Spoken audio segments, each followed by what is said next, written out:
Hello everyone, welcome back out to Trigger Bar Philosopher. Today we're going to be talking more about some 5.7 by 28 rounds of ammunition. I've got some exciting rounds in. I've got some R&R weapon systems. I have one from their R series. It's the R37X, and I have one from their Impetus series, and it's the IS130D V3. I got my three 5.7 by 28 pistols, got my lab radar. Let's see how we do. Let's get going.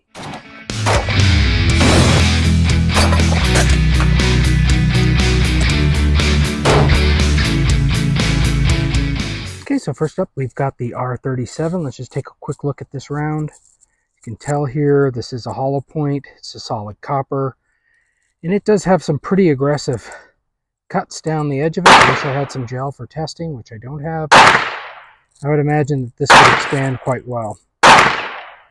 And yeah, but they're definitely a little bit shorter of a round. You can see how these fit in there into the magazines. Seems like they're shorter a lot of times. You know, they have that ballistic tip at the end. And yeah, so let's get them. Let me talk a little bit more about these. I actually ordered these. Can't remember. I ordered one or two of these boxes, like the R37s last December and the IS130Ds last January, and they came about maybe a month ago, maybe 3 weeks ago. Just haven't had a chance to go out and shoot them, but man, talk about a back order. That's like pandemic types of back order, but looks like they seem to be going. Also, they look like they're using either their own case or the Vanguard Outfitters case, and kind of similar, looks very similar to the Palmetto State Armory, or sorry, not the Palmetto, but the AAC, which is owned by the same company, but the AAC ammunition. So it looks very, very similar case to that, meaning that it's not an FN case. I don't know who manufactures this case, but again, that's all positive, because for a long time with 5.7 by 28, there was one company that made cases for it. That was FNH, and they controlled the market on it. They controlled, I think they even suppressed what the civilian market could get in terms of ammunition, meaning they would sell you the case and they'd say, hey, you can't make this a full power load. Now we have these other companies who are building their own rounds, doing their own things, that I think that are revolutionizing the 5.7 by 28. We have a lot of new pistols out. I have two of them here. Well, three of them really, but two Rocks and a Smith & Wesson, the 5.7, and two different types of rock with different barrel lengths. So I think this is the renaissance time for the 5.7 by 28 round, and I love having lots of companies building it. I have heard, I think on Paul Harrell's channel, there was some reliability issues with this, but we'll do 10 rounds in each pistol, and we'll see if we get reliability issues with this. And yeah, we'll let it go how we'll see how it goes. These rounds on the box, love that they have it listed on the box. They're supposed to be getting out of a 5.7 pistol, 2100 feet per second. We'll see how we get with these different pistols. And these guns are empty. I will show that in a second here. Nothing in the chamber. Nothing in the chamber, and nothing in this chamber here over on this gun either. So guns are safe. So at any rate, the 5.7 M&P 5.7 has a 5-inch barrel.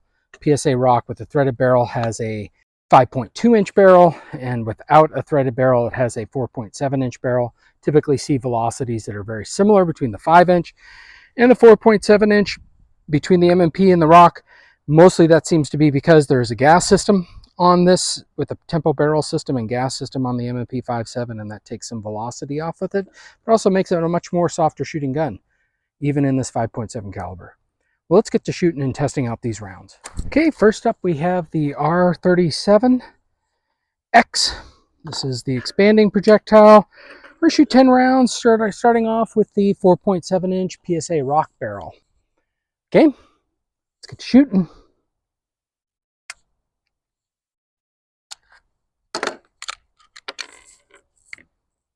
And boy, that was anticlimactic. So there is a nice striker hit on the end of that, and it's a dud. All right, let's put it back in and see if we can't hit it again. All right, second shot, 1908. 1908 is a far cry from 2100 feet per second. 1946. 1935. 1913. Let's wait a second. Let's make sure this wasn't, yeah, it's not out of battery.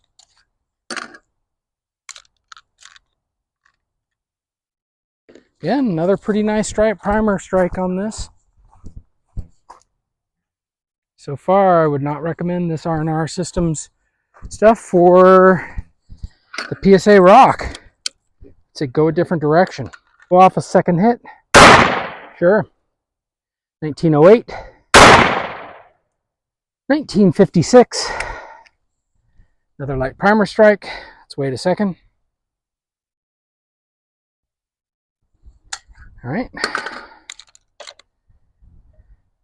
Won't bore you with details, but definitely is a light primer strike. And that one is definitely not. Let's wait a second. So 2 times in a row and definitely 2 times in the same spot. It's got good primer strikes on it. Let's go again. Boy, this stuff is crap. It's pretty light. I don't know what's wrong with this stuff. Let's just add up what we had. Take a look. You know, we had, I don't know, we shot maybe at least 6 rounds out of that. We had a standard or an average of 1928, which is a far cry from what this thing is advertising of 2100 feet per second. I'd say that's pretty disappointing. Why don't we skip to the M&P? Let's see if the M&P does any better in shooting these rounds. I also have a second PSA Rock. This is a good thing about me having these two, is I can see if maybe there's something wrong with that striker, or you know, something different out of spec with it. 1903. 1951. 1924. 1945. 1925. 1913. 1919. 1932. And what do we have? We're doing so much better. It's like, oh, the M&P works. It works.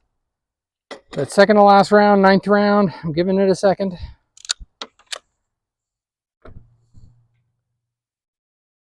Yeah, got just another light primer strike on it. Looks like all the rest of them.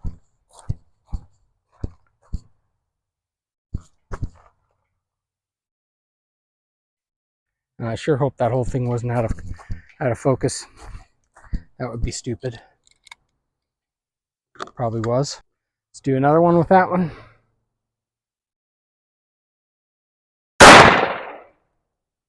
1903. 1965. So 1 out of 9 versus like what, 5 or 6 out of 10 with that other one. That sucks. So average velocity of 1928. Pretty much the same thing as this again, even though it's got a 1/2 inch longer barrel, it's pretty much the same velocities that we're seeing out of that shorter PSA Rock with the 4.7 inch barrel. Let me load up a bunch of rounds for the longer PSA Rock, and we'll see if we get any better results. 5.2 inch, 5.7 by 28 chambered PSA Rock, and we're going to see if we get any better reliability. We'll see what the velocities are like on this round, and we'll shoot it. It's the same thing. Do. Another light primer strike. I don't know if it's just how it's chambering the shorter round in here, if it doesn't like the size and dimensions of it or what, but it's not like shooting. It's 2 on this one. I'm not going to try that anymore. To see if it fires. Doesn't fire. Put that in our dud pile.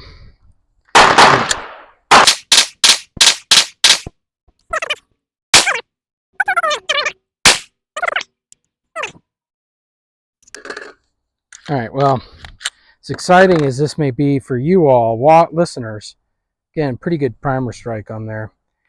I'm not interested in carrying on with this test. Why don't we just jump, and maybe it's that box of ammo. We're going to jump to the IS130D V3, and we'll see if those things run. And just for completeness, we had an average of 1922. I only took 2 shots or got them on the lab radar, but look, it wasn't going to be that. It was going to be maybe a little bit higher if I got more rounds to ignite, but since it didn't, kind of a waste anyways. So, okay, now let's take a look at the IS130D systems. You can tell these are more of a fragmenting, still solid copper. I think that's probably a plastic tip, and more of a fragmenting solid copper. Like a VMAX type bullet, I think, but they claim it's deep penetrating and fragmenting. I'm not sure how that works out. It is claiming on the box that out of a pistol, it should be getting 2,200 feet per second. We'll see. We'll see how it does. We'll also see if this runs or not. That's the most important thing. Okay, just to mix things up, we're going to start with the 5.2 inch barrel, PSA Rock. We've got just probably 5 rounds. Again, I just want to really see if this works, but if we can get any lab radar recordings with the 2, we'll do that.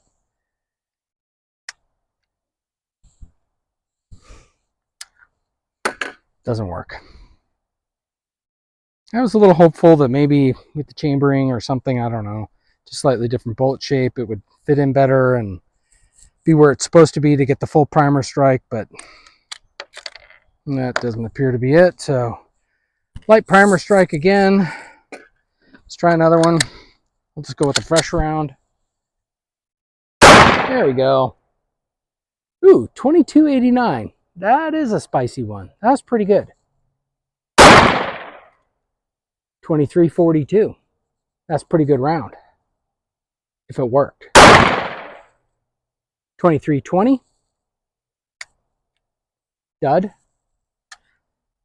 On the last one. Maybe there wasn't one and it didn't like walk back. No, there was one. And it had a light primer strike. All right, so that's pretty interesting. So it does appear to be, at least this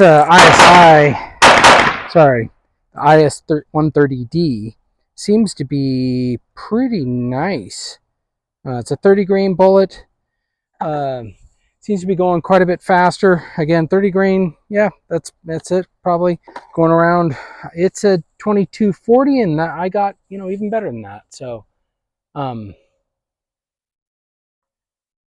yeah, so let's just take a look at what the add-up is, and I got 2317. That was higher than theirs, 5.2 inch barrel. It should be higher. Center deviation, 26.5. I've seen worse. And it only recorded 3 shots. So 5 shots, 2 of them were duds. Let's see what we get next with the M&P 5.7, and I'll probably leave it at there because I know it's going to be a dud in the other one. See what the velocity difference is, and maybe we might even get through all 5 rounds because it seems like the M&P 5.7 does a better job. All right.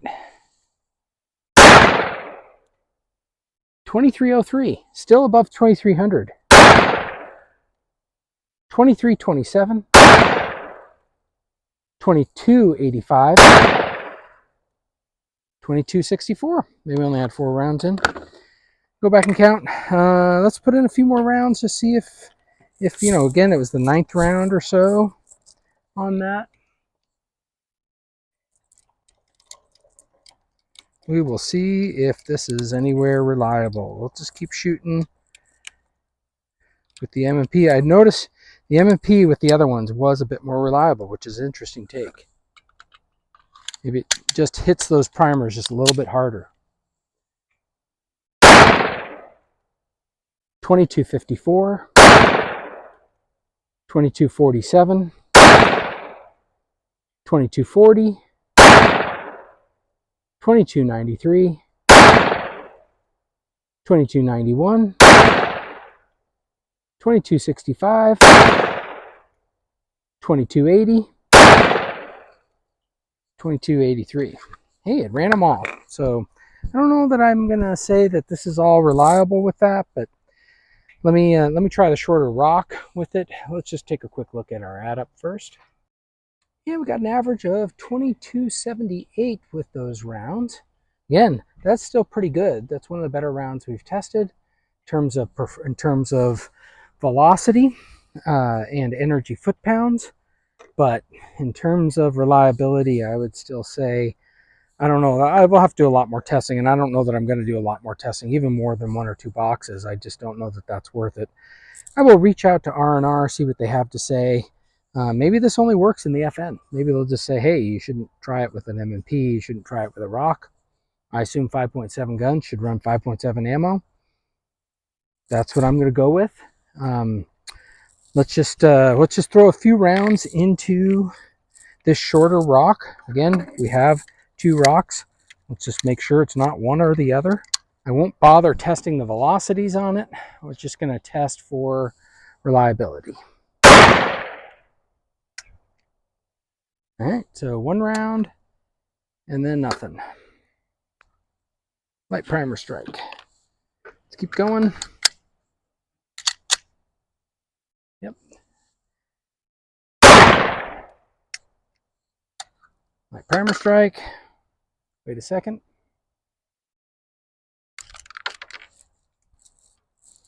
Light primer strike.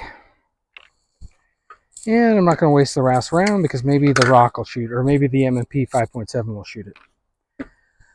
All right, well, let's. I was going to do some other testing with this, like accuracy, but look, if the thing doesn't run, it's not really worth testing. Maybe I'll jam in a bunch of these into the M&P and see if we can get it to fail, but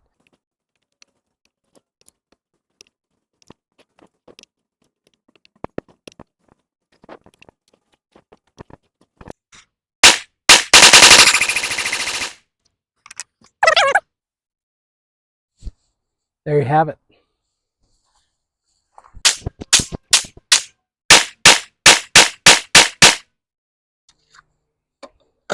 This is fine. Really pretty disappointed with these 2 pieces of ammunition. Definitely wouldn't recommend. I'll get a hold of R&R, see what they say. If they give me something to work with, we may do another video on it, but at this time, I'd just say, you know, for me, I don't think I'm going to do it. You guys do what you want. I don't tell you what to do. I'm not your boss. I'm no expert. I'm just kind of an idiot out here trying a bunch of things, and obviously YouTube, I'm trying to do them in the safe manager. I am at a range. I am at a closed range. I'm the only one here following all the rules of gun safety. Yeah, let me know what you think. Have you guys have any experience with the R&R ammunition? Has it been reliable for you? Remember hearing Paul Perrell's video, and he had issues with it too. So yeah, let me know what you think, and please like, share, and subscribe. Appreciate y'all.